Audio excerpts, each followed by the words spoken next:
Olá, meu nome é Laís e sejam bem-vindos ao meu canal. No vídeo de hoje vou fazer um review da Melissa Teal Slide. E antes de começar esse vídeo, eu quero te convidar a se inscrever no meu canal, deixar um like, pois me ajuda muito. Então bora pro vídeo! Pessoal, como está fazendo muito calor, eu queria comprar uma Melissa Slide e vi esse modelo lindo que me agradou bastante. E quando abre a caixa, vem esse cheirinho de chiclete bem gostoso. Ela é feita de EVA e a cor dela é rosa com escrito preto, mas tem diversas cores também. O logo da Melissa é lindo e fica bem destacado. Bom, o que eu tenho para falar dessa Melissa? Ela é extremamente leve, muito confortável, a palmilha é bem macia. Sobre o acabamento, ela foi muito bem feita. O meu pé é bem magrinho, então eu comprei meu tamanho mesmo, número 35, e ela ficou certinha no meu pé.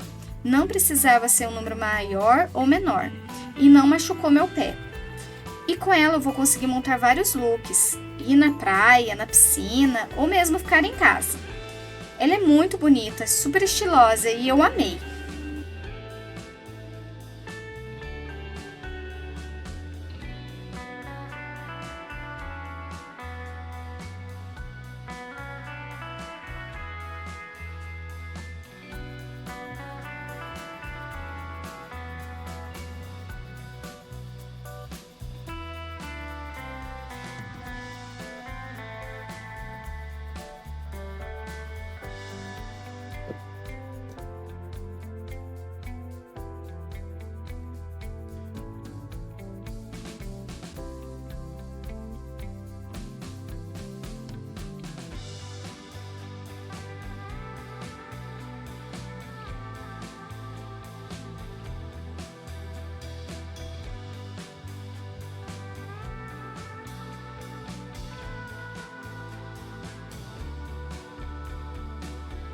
E venha conferir comigo como ela vai ficar nos meus pés.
Então é isso, pessoal. Espero que tenham gostado. E para que esse canal continue a crescer, verifique se você é inscrito, ative o sininho e deixe o seu comentário, pois me ajuda muito. E até o próximo vídeo.